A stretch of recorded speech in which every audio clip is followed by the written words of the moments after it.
What is the fine-tuning argument for the existence of God, and what are the top objections against it? We think that the fine-tuning may be pretty amazing. That's an argument I've found worth taking part in. Our guest today, Dr. Stephen Meyer, is a Cambridge-trained philosopher of science, author of Return of the God Hypothesis, a friend of ours here at Biola, and now a star because he was recently on the Joe Rogan podcast. Some physicists are calling the universe a Goldilocks universe. This is what the naturalist, the materialist, is continually fighting, and it's a losing battle. The fine-tuning argument is simply... Oh, well, thanks, Sean. It's also exciting to be on your podcast. So it seems to be the new way that people are communicating.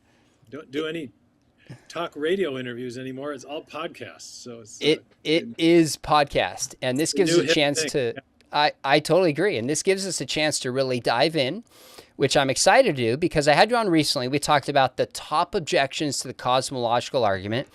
Now we're going to pivot and talk about the top objections to fine-tuning. Now, before we jump in, maybe just brush up for us, what is the fine-tuning argument for design?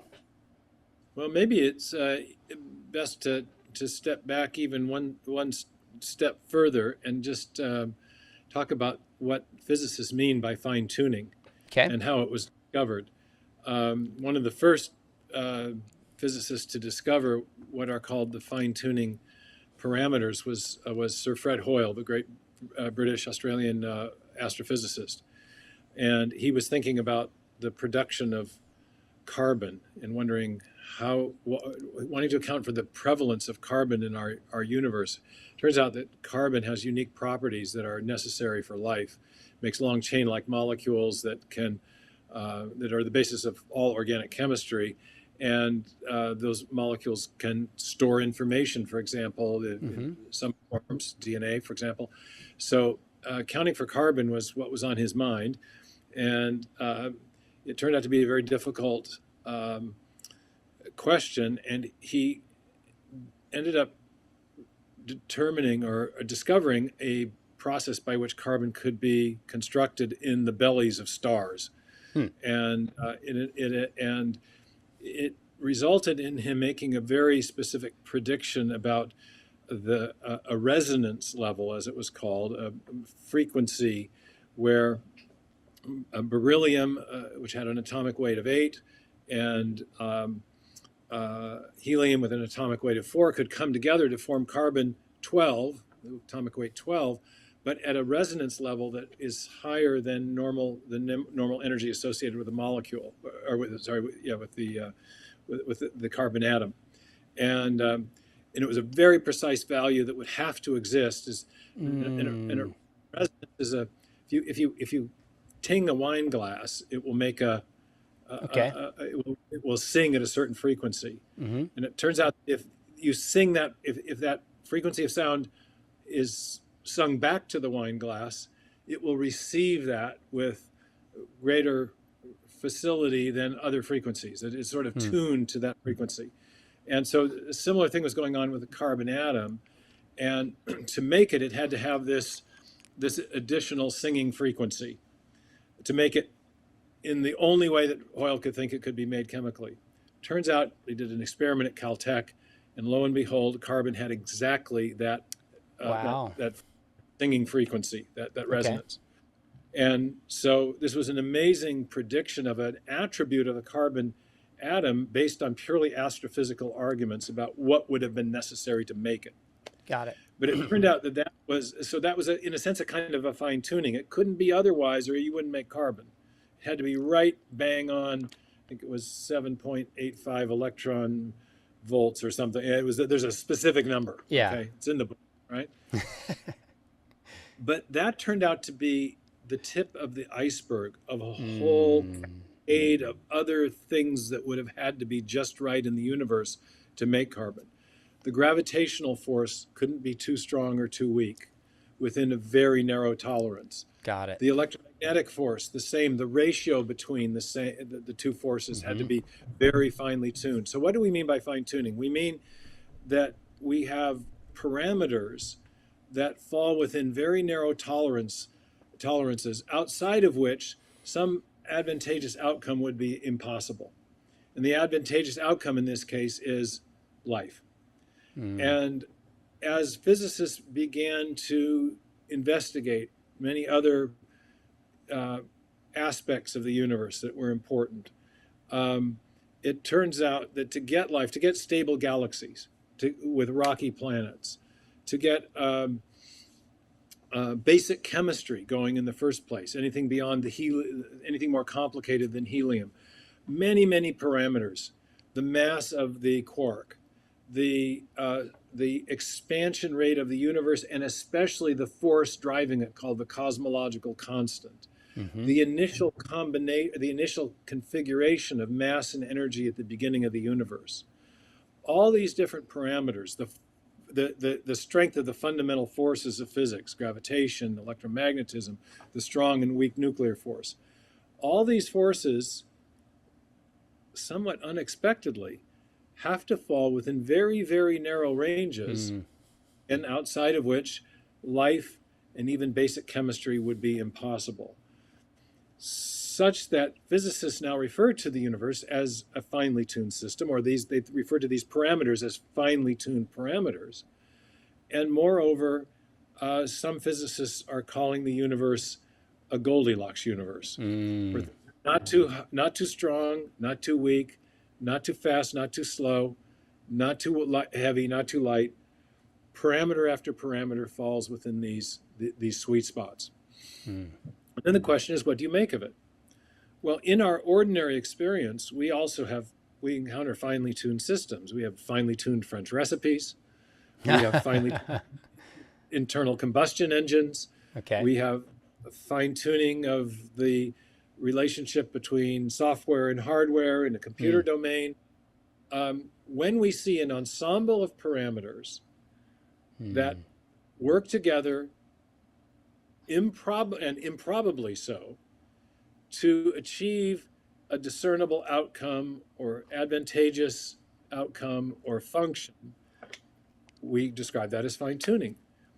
And what we know from experience is that systems like that invariably are the product of intelligent design. It's almost by definition. Luke Barnes has written a very important book about the fine-tuning called The Fortunate Universe. This is almost by the ability to select one outcome out of a range of possibilities in order to achieve a desirable outcome or function is almost by definition something we associate with a mind. That's what minds do.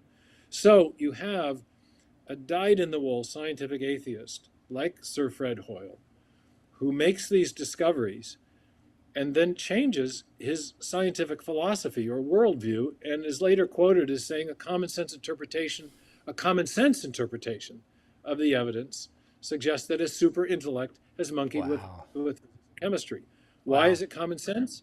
Well, because when we see fine-tuning in any other realm of experience, and we have at least a rough and ready definition of what we mean by a finely tuned system, it invariably is the result of intelligence. So it is the common sense interpretation.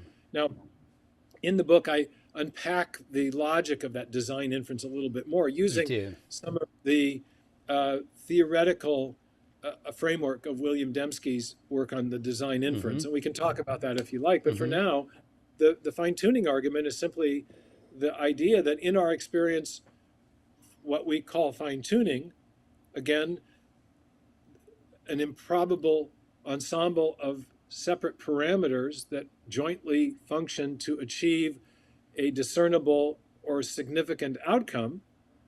When we see fine-tuning, it's the result of a fine-tuner. It's the result of an intelligent agent having made a choice to actualize one out of a vast ensemble of possibilities to achieve a discernible or functional outcome.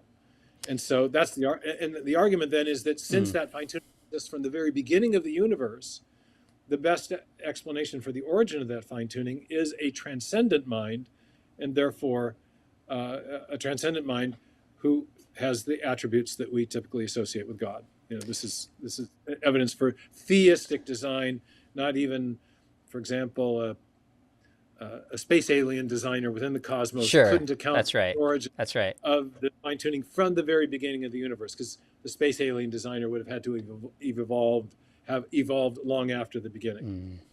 That was a great explanation. Helps a ton. Now we're going to walk through some of Dembski's filter. Could it be law? Could it be chance? We're going to walk through all these common objections. Let's jump in one by one and take them. Some critics will claim, if I'm not mistaken, the late atheist Victor Stenger might have made this point, but I know I've heard this argument made, that this fine-tuning is merely hypothetical.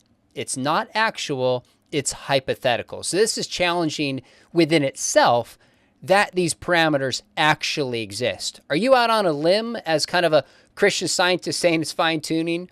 Or are there other scientists that agree with you? And why is this not a reasonable challenge in your estimation? Well, Luke Barnes, in his book, The Fortunate Universe, which he wrote with his PhD supervisor from Cambridge, whose name I'm dropping at the moment. Well, it's okay. They co-wrote the book, and it was all about the fact of fine-tuning. Okay. And then they had a dialogue, a Socratic dialogue between the two of them at the end about how to explain it. Yeah. But the point is that there was no doubt between either of them about the fact of fine-tuning. And they listed at the end of the book dozens and dozens of physicists of all philosophical persuasions who regard the fine-tuning as a fact of physics, a fact that needs to be explained. So I don't actually even know what Stenger means by it's merely hypothetical fine-tuning. What does that mean? The fact is that if any of those parameters were different, there would be, for very significant and obvious reasons, we would have a universe that would be different, and that universe would not be life conducive. Now, it may be hypothetical in the sense that we don't observe those other universes, but if we had a cosmological constant that was off by 1 part in 10 to the 90th in either direction, the universe would either have collapsed into a giant black hole, or it would have, or we would have a heat death. Now, you can say it's hypothetical, but because we don't see that universe, well, fair enough.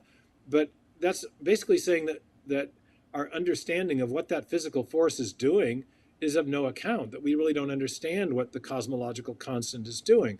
Well, it's the force that causes the expansion of the universe. And if it was not pushing outward with the strength that it has, it would push outward with a weaker strength. And if it did, then the force of gravity would predominate, and then we would have a collapse into a black hole. So this is just a matter of good physical reasoning based on what's understood about gravitation and the cosmological constant. So to dismiss it as merely hypothetical is also to dismiss physics itself.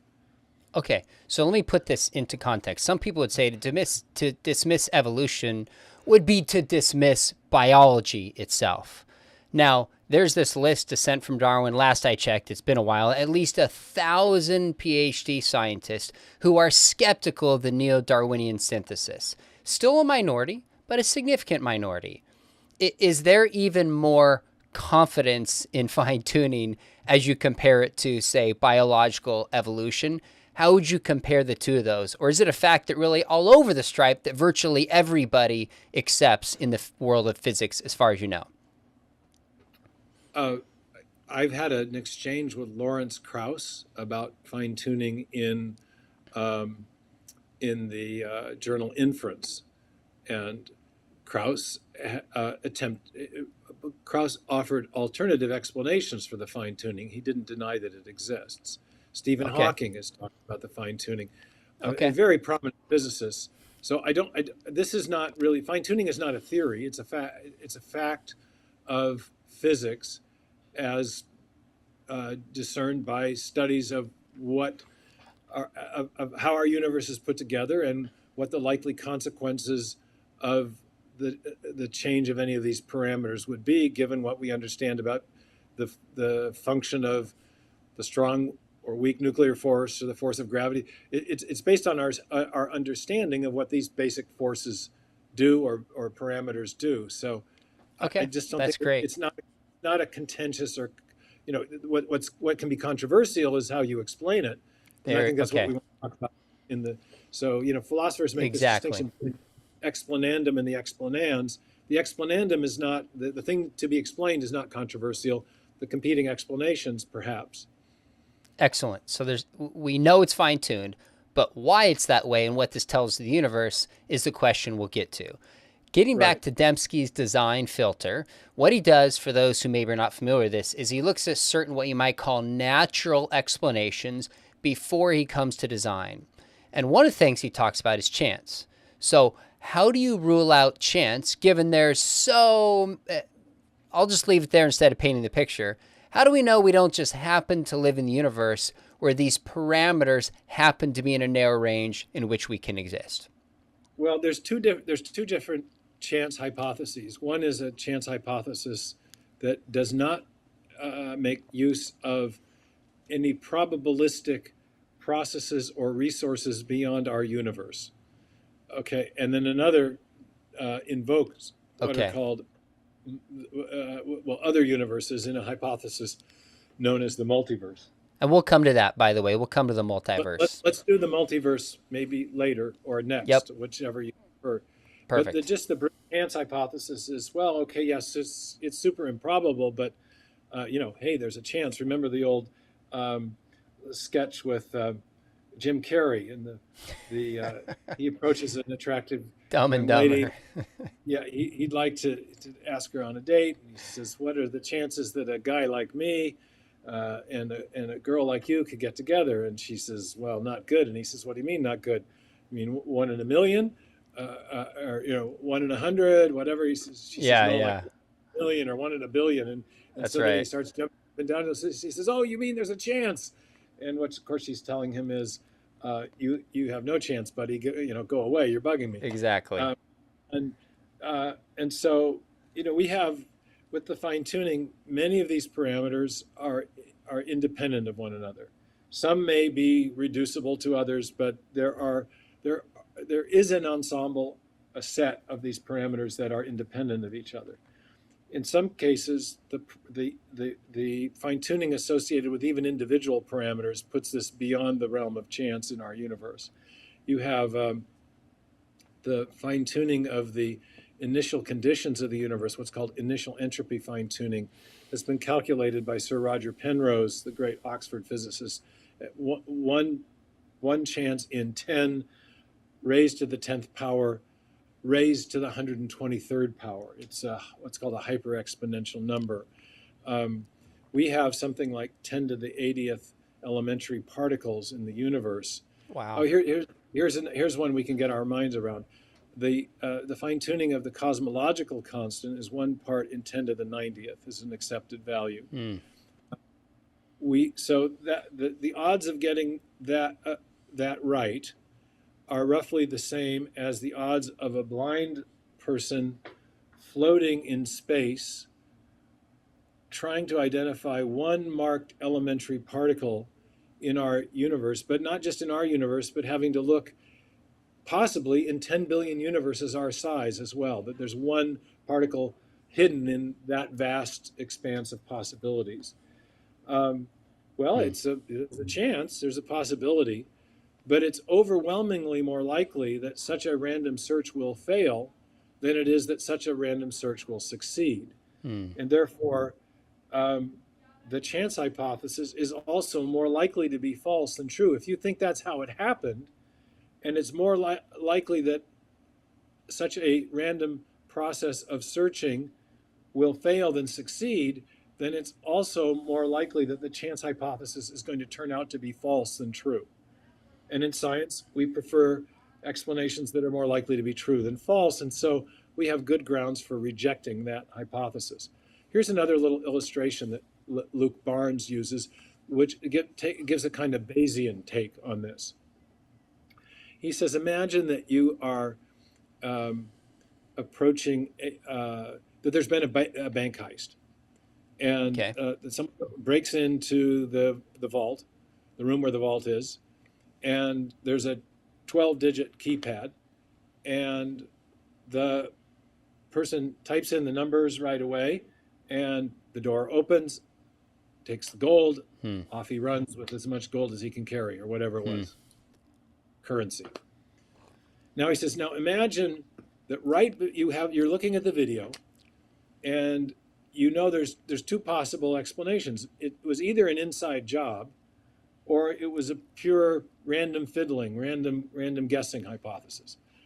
You're looking at the keypad. The robber is about to type in the number on the random fiddling hypothesis. He's just gonna, the random Right. poking hypothesis. What do you now expect will happen next? Okay, and he says, well, the overwhelming expectation probabilistically is that the vault will not open. Yep. Because there is, if it's a 12-digit pad, you've got 1 in a trillion chance of finding the right number. He says you don't have a way of you don't know what the likely code will be, but you know that with 1 in a trillion minus 1 probability, with a trillion minus 1, Okay. of those numbers are going to give you Yeah. the wrong code. Okay, so your overwhelming expectation is that the vault won't open. On the other hand, if your hypothesis is that it's an inside job, well, you're going to expect that you'll have a much greater reason to expect that the code will be typed in correctly, pop, it will open. So the point is that what we see when we actually then roll the tape forward and the vault opens is much more expected on the inside job hypothesis, the design hypothesis, than it is on the random fiddling hypothesis or random poking hypothesis. And therefore, what we see confers more support to the design hypothesis, the inside job hypothesis, than it does to the random poking hypothesis. In fact, calculably more support. It's overwhelmingly more likely that the one is the true hypothesis than the other. Now, we can't be absolutely sure, but we're dealing in the realm of Bayesian probabilities, and on our Bayesian analysis, we had more reason to expect hypothesis or outcome A than B. Therefore, hypothesis that predicted outcome A is more likely to be true than the hypothesis that predicted outcome B. So that's another way of explaining the logic behind the rejection of the chance hypothesis. That's great. So Dembski's first kind of filter is to look at chance, mathematically and probabilistically, not absolute certainty, but the odds are so infinitesimally small that we reasonably rule it out as a good explanation. Dembski moves down his filter. He says, okay, so it's not chance for, say, fine-tuning. What about law? Maybe there's some natural law or regularity that causes these laws to be fine-tuned or constants as they are. Why don't you buy that explanation? And by the way, scoot to the middle for me, if you will, a little bit. I'm drifting, I see. You're fading. A little bit more to the middle. The other, it flips it. Okay. Perfect. And then maybe a little closer. Yeah. There you go. Okay. You don't have to worry about this on talk radio. So That's true. We got to fine tune my positioning. Exactly. Well, this is it takes a little more subtlety. There's a little more subtlety to this involved in the explanation, but it takes a little bit of an appreciation of how physics works. Let's take an example of a string oscillator, like a guitar string. Okay. And there are equations in physics. There are physical laws. There's a physical law called Hooke's law that describes the harmonic motion, the waveforms that will result if a string is plucked. And the equations, or differential equations, actually have a number of solutions. You could have just one. You could just have two waves, a high wave and a low wave, or you could have 8 waves. So there's lots of different outcomes that will result that are consistent with Hooke's law. And to know which outcome is going to result, you need to know, in addition to the law which relates variables in an equation, you also need to know how hard the string was plucked. Okay. That's called an initial condition. That's information that the law doesn't give you. That has to be provided experimentally.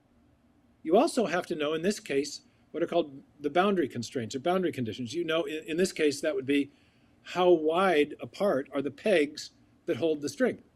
Because they could be very long, very short, and the outcome that you get, describable by Hooke's law will depend upon those boundary constraints. Now, the law does not give you that information. It doesn't give you the boundary constraints or the initial conditions. You have to determine that by experiment. Now, all of the physical laws, the most fundamental laws of physics, require these external inputs of information if you are to be able to get outcomes, to describe specific outcomes. So in the case of the fundamental law, the four fundamental force laws, you have to know initial conditions. Some applications would require boundary constraints, but you also need to know what are called the constants of physics. So if you take, for example, the Newton's law of gravity, the classical gravitational force law. The force of gravity equals the mass of the first body times the mass of the second body divided by the distance between them squared.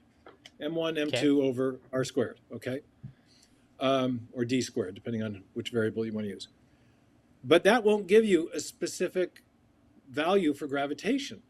It turns out there's a constant that also has to be provided. It's called a constant of proportionality. And what that ends up representing is all the other forces in play or factors in play in the universe that determine the strength of gravity that are not determined by your knowledge of the variables in the law, the M1, M2 over distance squared, okay? It's a sort of catch-all thing that has to be determined experimentally. Once you know that gravitational force constant apparently applies always and everywhere in the same way, then you can make calculations as to the specific amount of gravitational force that's being exerted by, say, the moon on the Earth, given our knowledge of the mass of the moon, the mass of the Earth, and the distance between them. But you also have to know this constant. And it's the constants that are extremely finely tuned. If they were off one little smidge one way or another, then we don't get a life-friendly universe. We don't get basic chemistry. We don't get lots of good things we want. We don't get carbon. So all of the physical laws have this attribute where, in addition to knowing the basic variables and the relationships between the variables, there have to be extrinsic inputs of information to allow the laws to provide precise descriptions of physical processes. And the point is, the laws themselves, the logical structures of the laws, do not give you that information. They don't. It's logically extrinsic to the laws, whether we're talking about the strength, the initial conditions, the boundary constraint, the constants of physics. And it turns out that the values of those, first of all, the values of those constants of proportionality are highly idiosyncratic. They're very specific, and they're rendered in different units depending on which law you're talking about. So the idea that there could be one law that would give you a simple relationship between all of those is implausible in the extreme, because they're not even describing some of the finely tuned constants don't even have units. Some of them have very specific units. They're not even talking about the same thing. So a law like relationships are relationships that describe regularities or regular relationships between variables that can and these different the constants are not they're not even tendered in the same units, and they have highly irregular. They as a group represent a highly irregular ensemble of values, not the kind of thing that could be reducible or describable with a simple law. You could think of the law of gravity in its simplest form as all unsuspended bodies fall. So I raise the wallet, I drop the wallet. Okay, I do it again and again and again, and I get the same thing happening over and over again. There's nothing irregular, nothing idiosyncratic, nothing complex. It's regular and orderly. That's what laws describe. The ensemble of values involved these constants of proportionality are highly irregular, highly idiosyncratic. They're tendered in different units. They're not the kind of thing that can be subsumed under one simple description. Moreover, since all laws require initial conditions to render precise descriptions of physical processes. And initial conditions exist and the ultimate initial conditions are the initial conditions of the universe. And that's one of the things that's finely tuned, what's called the initial entropy. One of the things I mentioned, the hyper exponential number. You're not going to get a law that reduces, you're not going to get something that reduces that to a law when that is a necessary condition of any law providing an efficacious description of reality. That before laws can kick in and describe, laws take antecedents and generate consequences, or they describe starting with an antecedent and generating with a consequent, and you only get a knowledge of a consequent once you have an initial set. You have initial information about the initial conditions provided. But one of the things that's finely tuned is the set of an ultimate initial conditions, the initial arrangement of matter and energy at the beginning of the universe before any laws are even operative. So I just don't think you're going to get away from that. There's this idea that you can have one single theory of everything, and that will subsume all of the laws into one law, and then thereby we will be able to explain everything in the universe by reference to this one law. But that's not the way laws work. You can only predict outcomes and thereby explain outcomes if you know initial conditions, and if you have boundary conditions delimiting the range of the scope of the laws, and if you know those constants of proportionality, all of which are extrinsic to the structure logically of the law itself. So even if we get a theory of everything, it's not going to explain everything. It will be so great. General. Here's one more cut on this. Okay.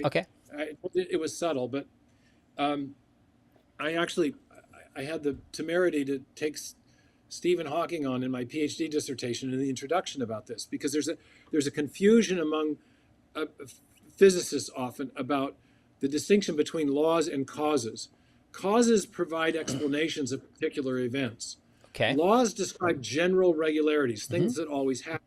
That makes sense. Because they're so general, they're too general to constitute explanations. They don't constitute the difference that makes a difference.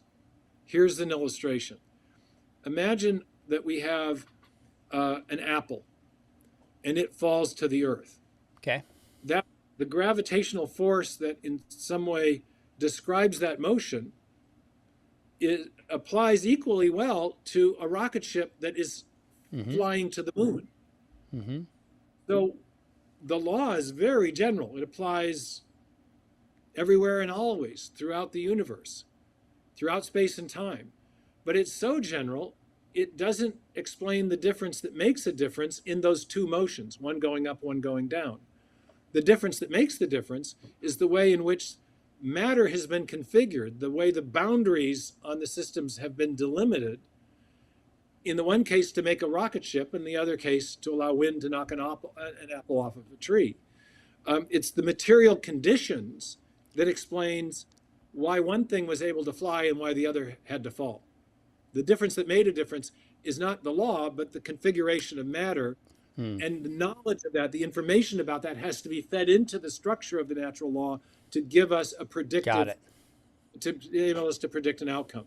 So that's even if we could go beyond just the law of gravity and subsume all four of the fundamental force laws, then we would a fortiori have something that's so general that it could never explain anything. It could only describe a constant force that was always active, but thereby so consistent that it couldn't explain the difference between one outcome and another. That's great. That's really, really helpful. I was asked this week this very question, speaking of high school and college students.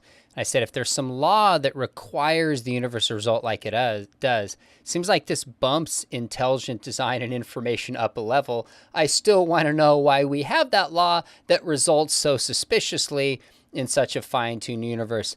And of course, I credited you for that. So we're looking at Dembski's filter, looks at chance, look at law, other options that people will put in there, not necessarily Dembski's filters, but other naturalistic options, would come from somebody such as cosmologist Lee Smolin, who has proposed an evolutionary scenario in which singularities within black holes spawn new baby universes that have slight adjustments in their physical parameters.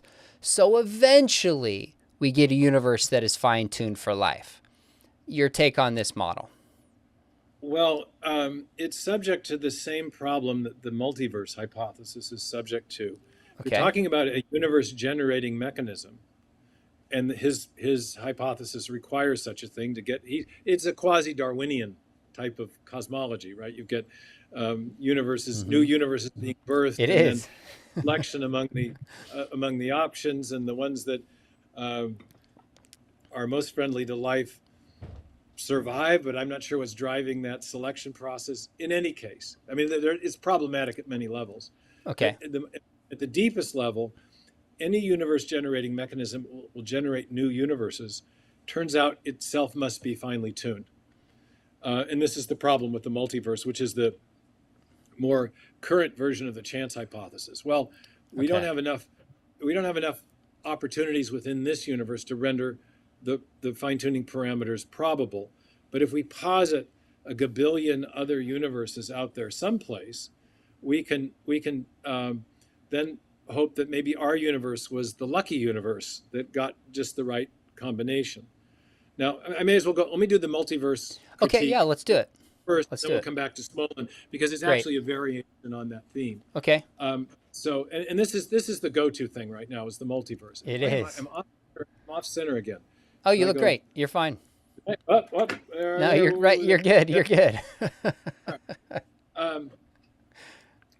So, the multiverse is the idea that there are billions and billions of other universes out there. I sometimes say a gabillion, and enough, so many, in fact, that a universe with our life-friendly set of parameters had to arise somewhere.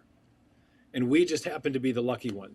We mistake the improbability of the fine-tuning in our universe as evidence of design, when it's actually just a, quote, observer selection effect. That we are the lucky winners of some sort of cosmic lottery. But that's the trouble with the brute multiverse hypothesis. If all the other universes are causally disconnected from our own, then whatever happens in those other universes has no effect on what happens in our universe, including whatever process is responsible for the improbable setting of the fine-tuning. So it doesn't actually help explain the improbability of the fine-tuning to know that there are other universes out there if they're causally disconnected with our own. Makes so sense. In virtue of that, multiverse proponents have proposed universe generating mechanisms, and they have some reasons from physics for considering that maybe these processes are actually real. So one of those ideas is what's known as the inflationary cosmological model, that there is the expansion of the universe, and when the force causing that expansion, called an inflaton field, begins to decay, it hits a sweet spot where it causes another universe, a bubble universe, to emerge out of that original universe, and that process goes on indefinitely in the future. Another idea is that string theory, the equations of string theory, correspond to other universes with different laws and constants of physics, for example. But here's the rub. It turns out that in every one of these speculative cosmological models for generating new universes, that the universe generating mechanism. Now, first, the advantage of that for the multiverse proponent, that would allow us, if you have a common cause of all the universes, including our own, that would allow us to portray our universe as the lucky winner of a cosmic lottery. Okay. So that solves the causally disconnected problem by saying, okay, there's a common cause, a common causal process. But there's a deeper problem then, and that is that these universe generating mechanisms themselves require, in each case, even in theory, to generate new universes, they would require prior fine-tuning. Okay, and so you're right back to where you started with prior unexplained fine-tuning. Okay, and the physics of this is, in each case, is different, but an analogy will get the problem across.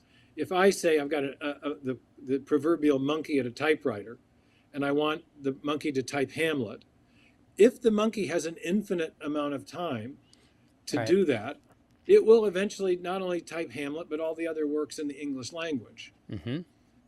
But if the keys aren't positioned properly so that when the keys are struck, a ribbon with a letter in front of it presses to the Mm-hmm. paper, nothing will happen. If there's no H, all bets are off. You're not going to get Hamlet if there's not an H key. The typewriter itself has to be set up in a particular way Got it. to generate that infinite number of possible outcomes. You can't get specificity of outcome without specificity of income. This is what the naturalist, the materialist is continually fighting, and it's a losing battle. They want to explain our universe with all its specificity of form, but they want to either reduce all that to a non-specific law, something that's very regular and not complex, or to a causal process that itself requires prior fine-tuning specificity to ensure the kinds of outcomes that we need to explain. So it's a squaring a circle problem, I think, for naturalism. You and I did a full show on the multiverse. I'll link to it below. And so for those who want to go further, we look at the different multiverse hypotheses. One of my favorite examples you talk about is how even in science fiction, like the What If series on Marvel, there's these figures between the multiverse regulating them, which even in science fiction, you said, we know the multiverse doesn't get rid of a need for intelligent design. So folks who want to go deeper can check that out. Let's move on to another naturalistic hypothesis. And this one's interesting to me because just yesterday I was having a conversation with an agnostic friend of mine and he raised this. It's one of the two objections to fine-tuning that Richard Dawkins raises in The God Delusion. And the first one is the discovery of natural selection should raise our consciousness of the power of natural forces in fields outside of biology. So looking at natural selection and its success when we didn't expect it should tell us in other areas, in other words, that if we just probe deeply enough, we're going to find a similar kind of crane, I think he calls it, in physics. Your thoughts? Wow. How much time do you have? Well, natural selection among... I attended a conference in 2016. But by the way, this is part of the Smolin idea, right? He's got natural selection of new units, right? Okay, so this will speak to that. But let's just back the train way up on this one. Okay. I went to a conference in 2016 at the Royal Society called by evolutionary biologists who are doubting the creative power of the natural selection random mutation mechanism in biology. The opening lecture at that conference was given by an Austrian biologist, Gerd Müller, who enumerated the explanatory deficits of natural selection. The main one of which, among 5 that he enumerated, was the lack of creative power associated with the mutation selection mechanism. It does a nice job, very nice job, of explaining small-scale variations within the framework within an existing gene pool or the framework of a body plan or animal. But it does a very poor job and completely inadequate job of explaining large-scale morphological innovation. Small-scale variation, yes. Morphological innovation, no. And that problem can be taken right down to the level of the most fundamental unit of biological innovation, which is a protein fold. Our colleague Doug Axe, who's now at Biola, spent 14 years at Cambridge investigating the rarity of functional genes and protein folds within what's called combinatorial sequence space. If you think of an amino acid chain made of the 20 different protein-forming amino acids, and you think that a protein is made of a long chain of amino acids. So he investigated a protein that was 150 amino acids long. Given that there are 20 different protein-forming amino acids that could link together at any one of those sites, there are 10 to the 195th power, 20 to the 150th power possible arrangements. Now, what Axe did was investigate how many of those possible arrangements are functional and how many are not to get an ultimate ratio. And he found that the ratio of functional to non-functional arrangements was 1 over 10 to the 77th power. Now that's a bit of an improvement, but that's an enormously small probability. And so what that implies is that a random search through combinatorial sequence space is going to be overwhelmingly more likely to fail than to succeed in finding even one new protein in the known time of life on Earth. And I run numbers on this in my book, Sure. Darwin's Doubt. And similar numbers in Signature in the Cell when we're just talking about getting the first protein in a prebiotic setting. Well, recently there's been even more work done on this that shows that not only are the proteins highly rare in sequence space, they're highly isolated from one another. The rarity measure that got implies isolation as well. If you have only 3 dots, 3 tiny islands on planet Earth, you're not going to be able to connect them easily going from one island to another. You won't be able to find a path that will allow you to circumnavigate the Earth by jumping from one island to another. The islands are simply too rare to form an archipelago that will give you the ability to move incrementally from one island to the next. Now, the Darwinian mechanism envisions a series of small incremental changes and variations, each of which are functional. The islands in this case represent functional, stable protein folds. But if they're too rare and also too isolated, you're not going to be able to get from one to the other in a Darwinian manner by producing random changes. Now, this intuition that follows from Axe's measure of rarity has been confirmed by a molecular biologist and protein scientist, Dan Tofik, who unfortunately has only recently passed away, an Israeli who also worked in the same lab that Axe worked at in Cambridge, but was not at all sympathetic to Axe's sympathies for intelligent design. But he has said that the origin of new proteins is akin to a miracle. There is no evolutionary mechanism that explains how you get from one stable protein structure called a fold to a fundamentally different stable protein structure, another protein fold. And this is why he came to that conclusion.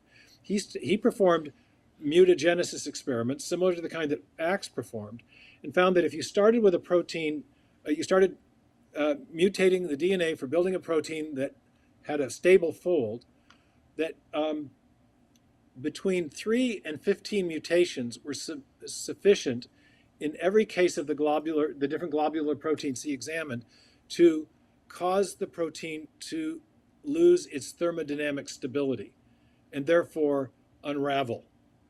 And proteins have very specific 3-dimensional structures that allow them to perform very specific biological tasks. If they lose that 3-dimensional specificity, they are no longer function ready. They can't perform a function. But to move from one protein fold to another would require many more than just 15 mutations, 15 changes in the sequencing of the amino acids. And so his experimental results confirm the mathematical analysis that you would do to suggest that extreme rarity implies extreme isolation. He showed that the protein folds are isolated. Biologists use the idea of fitness peaks to get this across. There's a whole lot of changes around one fitness peak, variations on an existing protein fold that will maintain function, sometimes even optimize it. But if you want to change it enough to get a fundamentally different 3-dimensional structure that performs a fundamentally different type of function, you're going to have to drop into a functionless abyss before you ever get there. And therefore, into that abyss corresponds to a structure that performs no function and is not selectable in a Darwinian way. Okay, that's a long explanation, but what's the point? If you can't explain the origin of new protein folds, and that is an unsolved problem in evolutionary biology, as attested by leading protein scientists who don't like intelligent design, but who are now saying the origin of new proteins are essentially a naturalistic miracle. We don't know how it happens. Then extending that idea to explain the origin of body plans in biology, or the origin of religious belief, or the origin of of other human behaviors, let alone the origin of new universes, is an extrapolation, is an sort of extrapolation. Let's solve the problems that the mechanism is facing. The biologists, before extrapolating to use a mechanism that lacks creative power to explain other phenomena outside of biology, they better get their own house in order first. And That's they may great. not be able to. They may not be able to. And one other thing to say about this is this whole approach has been tried in origin of life research. Because the idea of natural selection is that nature selects for functional advantage. It preserves those variations in a group of offspring that confer an advantage on the one or two or few offspring that have the variation. If an advantageous variation arises during reproduction, that variation is passed on to the next generation and preserved. And then incremental changes could conceivably build up. Now, there are reasons to doubt that mechanism works for body plans or developmental gene regulatory networks or even protein folds. But that's the idea. But notice what it presupposes. It presupposes self-replicating organisms. So some scientists in the 1960s, Alexander Oparin, in fact, proposed prebiotic natural selection as a way of explaining the origin of the first life, that there was some sort of natural selection taking place before you had life. And no less a luminary in evolutionary biology than Theodosius Dobzhansky said that that's a completely incoherent strategy, because you need self-replication before you can get natural selection going, and you only get self-replication once you have self-copying organisms. So, but all self-copying organisms are able to copy themselves because they already have DNA replication at work, which is to say they've got information-rich DNA and proteins, and that was the very thing that origin of life scientists were trying to but could not explain. So it was a completely question-begging approach to the subject. Well, fast forward, they tried it again with the so-called RNA world and said, well, maybe we could just get a self-replicating molecule, an RNA that has information for building other RNAs, and then if there's variations, then natural selection will select the RNA molecules that are a little bit better at copying themselves, and you'll eventually. Problem there was, among many others, first of all, RNA is famously fragile and would not hold up to such a process. But secondly, even to get RNA to copy a portion of itself in the laboratory, and the best we've been able to do in the lab is to get a self-copying RNA molecule that can copy about 10% of itself. Wow. But even to achieve that limited capability for self-replication, what has to be provided?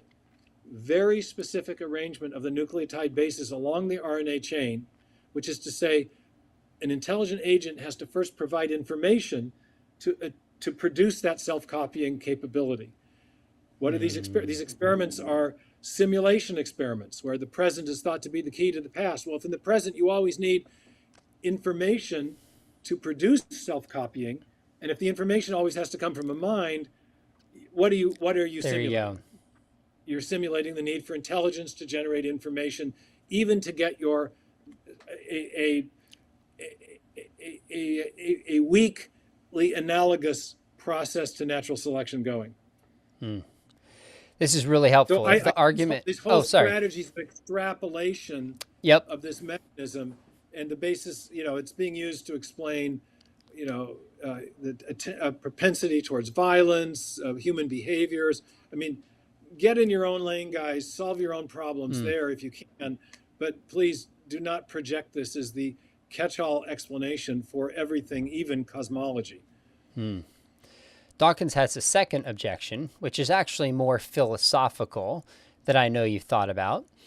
He says, any designer who fine-tuned the universe would be so complex that it would require the same kind of explanation. So if we have an intelligent designer, this still needs a higher level explanation because such a designer would need to be even more complex.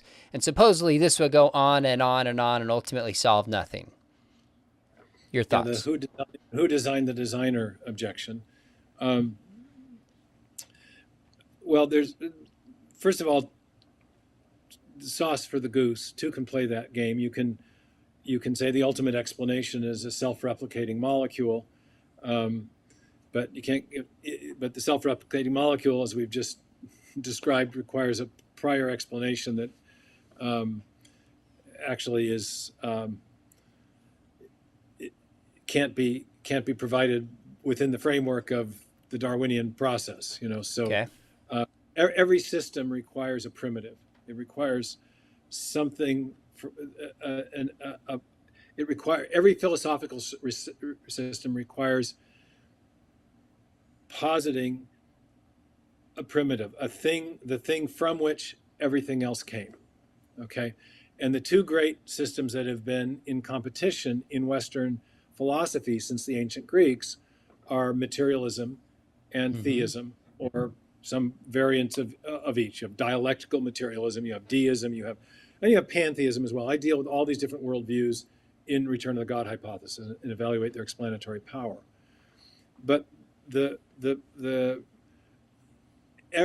you can always, if you think matter and energy are eternal and self-existent, and you want to start with some material state as your or ultimate explanation, you can always say, well, where did that come from? And you have an infinite regress problem in materialism, every bit as you do in theism, right? Or you just posit something as the eternally existent, self-existent thing that required no prior cause. And that could either be a material state, or it could be a mental state. It could be a mind or an agent. So the question then becomes, as we're evaluating which of these two metaphysical systems provides a better overall explanation, the question is not which is subject to a potential infinite regress problem. Both are, all such systems are, because we can always think about something before that. But rather, which is a better candidate to be the thing from which everything else came? The better candidate to be the explanation of all the things we see around us. Well, it happens that all the things we see around us we now call the universe, and the universe had a beginning.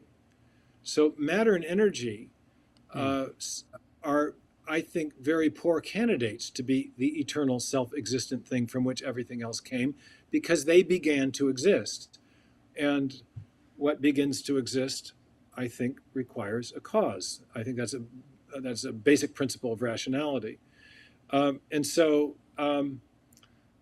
I think that the Big Bang Theory, the evidence that we have supporting it, the proofs of the cosmological singularity, the Born-Guth-Vilenkin proof, the multiple lines of evidence or developments in theoretical physics that are either pointing to or proving a beginning, I think suggests that a transcendent intelligence provides a better overall explanation of the let's put it this way, is a better candidate to be the eternal self-existent thing than is matter. The matter seems to have required something to bring it into existence.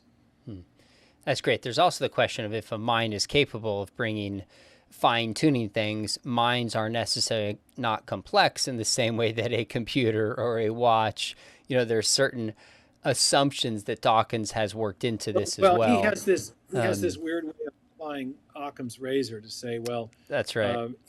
Explain a molecule in terms of, or if you explain DNA in terms of a mind, then you're explaining something that's complex in terms of something that's more complex, and that's a violation of Occam's razor.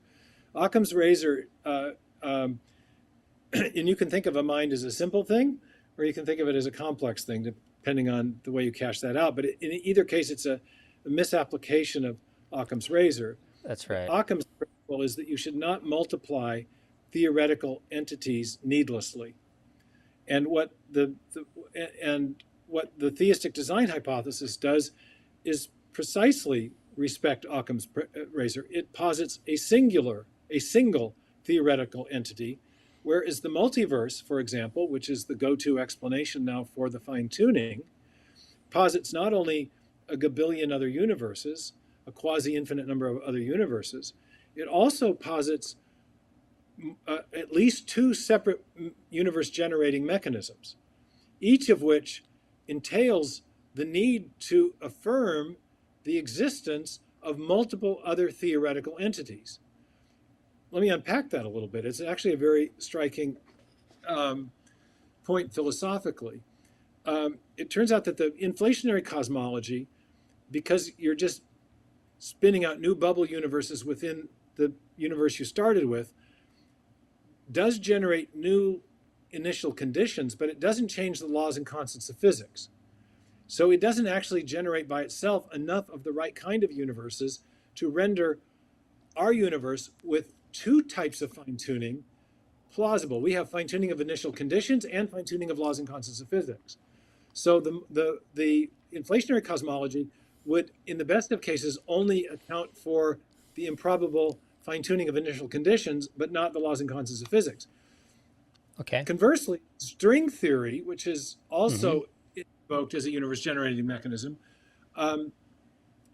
can conceivably generate new laws and constants of physics, because each of the string theoretic equations is thought to correspond to new laws of physics, and the way you have this thing called lines of flux, and the way they wrap around strings is thought to correspond to new constants of physics, but it does nothing to generate new initial conditions.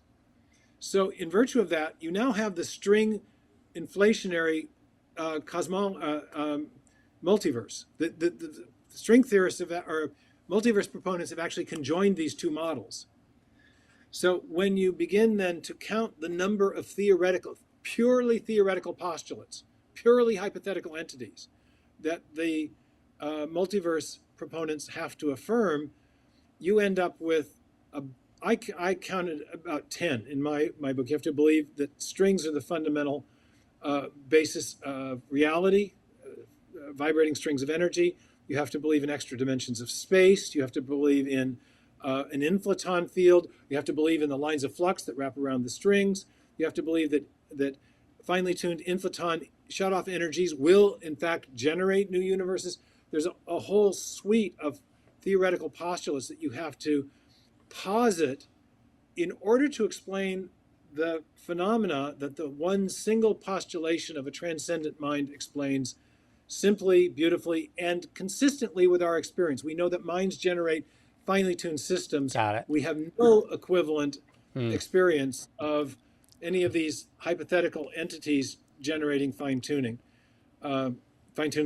tuned systems. So Sure. I think that's another reason to prefer the theistic design hypothesis over the multiverse. It is simpler in the Occam's razor sense. That's and great. Dawkins' application of the Occam's razor principle is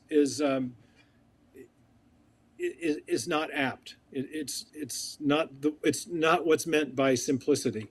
That the entity itself can have no complexity to it. It's rather, if the entity exists, if we know minds exists, then there's an inherent simplicity in positing something which is known to exist and has known causal powers. Steve, one of the reasons I love interviewing you is because I learn stuff myself every time, even though I've read your book multiple times. You go into depth in your book, Return of the God Hypothesis. Let me ask you this. I have 3 left for you. Can I say one other thing about the Dawkins thing? I mean, sure. You have a monster bestseller, 3 million copies. It's influenced many, many, many young people in particular. And you have a biologist whose specialty was snails, I think, who's made a well-deserved reputation for himself as a science popularizer because he writes beautifully and he frames issues beautifully. But the lack of depth philosophically of his reasoning about these things is kind of breathtaking. I just have to say, these are not persuasive objections to fine-tuning or I agree. Or life. I mean, and there's so much more to say about these arguments that he doesn't engage in these books, and many, many good theistic responses that he doesn't engage.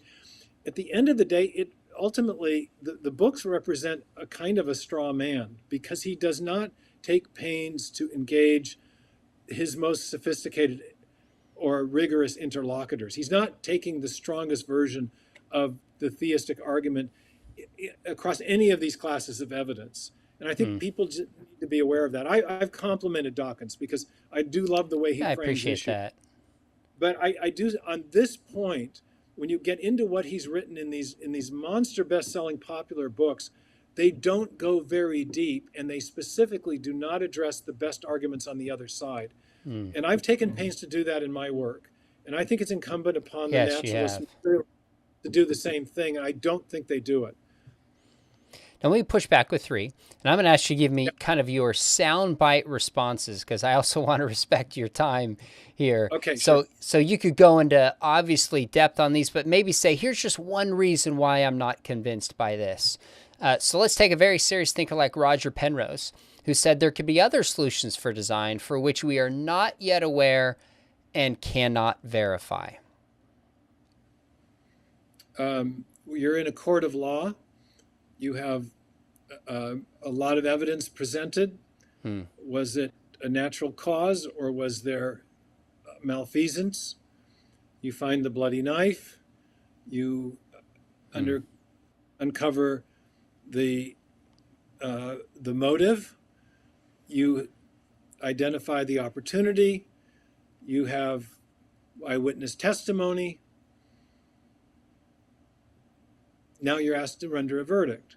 Well, maybe there'll be new evidence that will come along someday and you'll find that you were wrong, but at some point we have to make decisions based on the evidence that's in front of us. That's a kind of materialism of the gaps argument that says, we have a, I remember good. When Anthony Flew, still in his atheistic manifestation, Yeah. debated Alvin Plantinga on the BBC, I think it was. Wow. And Flew said, well, there's a presumption of atheism, which he could get away with saying, talking to lesser minds. But Plantinga just laughed at him and said, no, there's no presumption of atheism. You've got atheism, you've got theism, you've got other competing metaphysical systems. You've got to make a case for your perspective as much as anybody else. Now, next question. I love it. And so so a lot of this idea that, well, we'll just wait because, there's well, couldn't it be later on? We'll find out something new. Well, yeah, maybe. But when you get a formidable body of evidence that's all pointing in one direction, and then when each new piece of evidence continues to point in the same direction, at some point it's reasonable to render a verdict.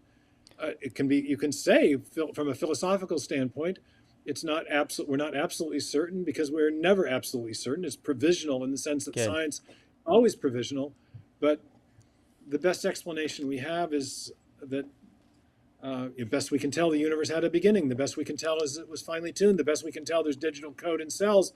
Now, what do we make of that? And I think the best explanation of all of that is theistic.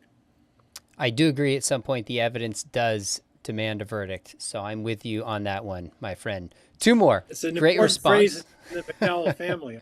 Right? My mom came up with it, interestingly enough, but that's right? a whole, yeah, she did. That's a whole nother story. So here's another objection that we'll hear is when you argue that the universe is designed, so much of the universe is inhospitable to life.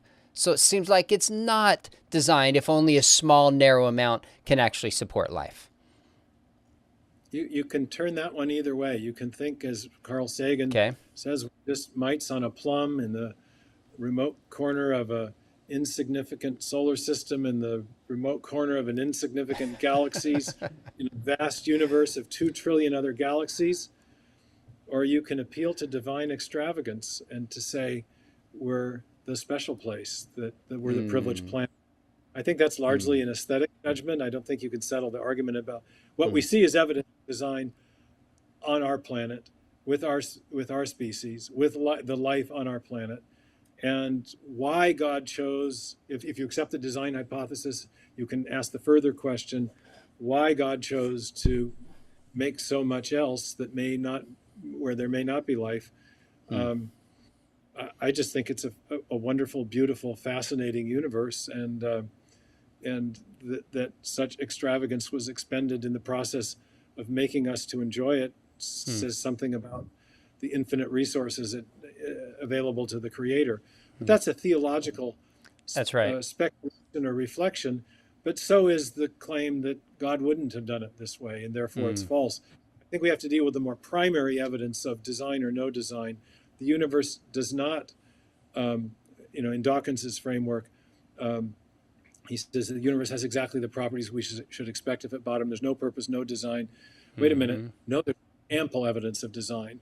And the fine-tuning and the digital code and the complex information storage, transmission, and processing system, all of these things are what you would expect if an agent had been at work, maybe one with some skill in computer science and engineering even, or knowledge of the principles that underlie such endeavors. It's not what you'd expect from blind, pitiless indifference, which is the rest of his quote. So I think on Bayesian grounds, the universe we see is much more to be expected from a design perspective than from a no design perspective. But that doesn't mean that there aren't still questions about why this, than that, why this that's rather fair. than that. But I think the primary evidence that we need to look at points strongly in the design direction. And I can easily think of theological explanations for extinction or why there is no life on other planets that we've discovered yet. And maybe there will be life on other planets. That's interesting. The atheist will turn the possibility of life on other planets into an anti-theistic argument as well, when I think, on biblical grounds, the Bible's completely neutral on and agnostic on that question. We just don't know, So a lot turns on that theologically one way or another, but it's a possibility, so. Excellent. Last one for you that I heard, in fact, just yesterday or the day before, talking about this with some folks. Well, if the universe had different laws of physics and constants, then other forms of life could have or would have evolved to match those different parameters. That objection can be formulated different ways. Sometimes the formulations lack some precision. The first thing I'd say is that we have to explain ultimately what we're trying to explain is what we see around us, and that's life as we know it. And so it's easy to posit other chemistries or other physics that would produce life, but what we know is that the basic laws of physics that we encounter are not by themselves set up to allow for life. You need the fine-tuning of the initial conditions, the fine-tuning of the constants of physics. You need these other contingent factors to be just right. And that's one of the ways that we detect the activity of agency in our experience generally. So the life as we know it seems to have required fine-tuning, which seems therefore to imply intelligent design. Now, the other postulations about what could generate other chemical bases of life, for example, silicon-based life, are chemically implausible. It happens that carbon uniquely has unique properties that no other atom has, and we need fine-tuning to get carbon. That was the Hoyle speculated about silicon-based life for a while, and finally gave up on it because silicon is close to carbon in the periodic table. It has some similar properties, sure, but it's not nearly close enough. But there's something else to say about this. There's a variation on this objection. Lawrence Krauss made it in the exchange I had with him in the journal Inference, where he said, well, it's not that that life arose because there was prior fine-tuning. It's that the evolutionary process accommodated that prior fine-tuning to produce life. Life evolved in accord with the fine-tuning that was already there. And so there's really nothing to explain. This is like Lincoln's old saw about, isn't it great that a man's legs are long enough for his to reach the ground? Well, of course they're going to reach the ground because there's a gravitational force that ensures that it will. Right. So by analogy, Krauss is arguing, well, of course life evolved consistent with the fine-tuning that we see, because the evolutionary process would only work in accord with the fine-tuning that was already there. The evolution is taking advantage, if you will, or functioning, operating within a matrix of already established finely tuned parameters, and it's going to produce life because it's the evolutionary process. And so that's what explains the origin of life. The fine tuning is neither here nor there. We had to evolve in accord with the fine tuning. But there's a really obvious problem with that, in that you would not, evolution itself will not ensue. There's no possibility of an evolutionary process apart from prior fine tuning, apart from exquisitely probable prior fine tuning. Well said. If the cosmological constant is not finely tuned, the universe is either going to blow apart or we're going to get a black hole. And we're not going to have any biologically relevant evolutionary process taking place in a black hole or in a universe that's been subjected to heat death. We won't get rocky planets. So just that one parameter has to be finely tuned. Same with the initial conditions of the initial entropy fine tuning and the mass of the quark. A lot of the fine tuning, we won't get even basic chemistry past the helium atom without fine tuning of many parameters. So evolution presupposes prior unexplained, improbable fine tuning. It doesn't explain the origin of life in accord with it. Steve, this is great. There's obviously other objections to the fine tuning that are out there. Not pretending we covered all of them, but you go through those in your book. I've read it multiple times. It's fantastic. Return of the God hypothesis. Return of the God hypothesis. If you're a believer or not, you owe it to yourself to wrestle with this, because in my view, it's some of the strongest, most persuasive, but graciously written case for design. Steve, well done. Always love having you on. Well, thank you. I hope you have time at the Comic-Con with your son. You spilled the beans. I'm taking my 10-year-old son to the... No, it's fine. Taking my 10-year-old son to the Comic-Con. Hence, I got my Spider-Man shirt on. But I kind of wear Spider-Man shirts anyway. So we are sneaking out. Go ahead. We didn't cover the weak or strong anthropic principle. We did not. As explanations for fine-tuning, but they are amply discussed in the book. So and some. That'll give us something to come up and do another show in the future. I won't wear out my welcome, but you better believe I'll come knocking to have you back. We love your partnership at Biola. We will have you back if you'll do it to teach another class again in our apologetics program. You're one of our students' favorites when you come out for a weekend, so we'll definitely invite you back to do that. So folks watching, if you've ever thought you want to learn apologetics, we've got the top-rated distance apologetics program. I teach classes on evil, resurrection, and we have the best guest lecturers such as Dr. Meyer on the planet. Information is below. If you're not ready for that, we actually have a certificate program. We love to just kind of walk you through a little bit more formal apologetics training, and there's a significant discount code below. Make sure you hit subscribe. Got some other programs coming up on this topic and more you will not want to miss. But Steve, normally I'd stay after and we would catch up and chat, but I'm running a Comic-Con with my 10-year-old. Thanks for hanging out, brother. Yeah, okay, good. Good to see you, my friend. Yeah, you bet.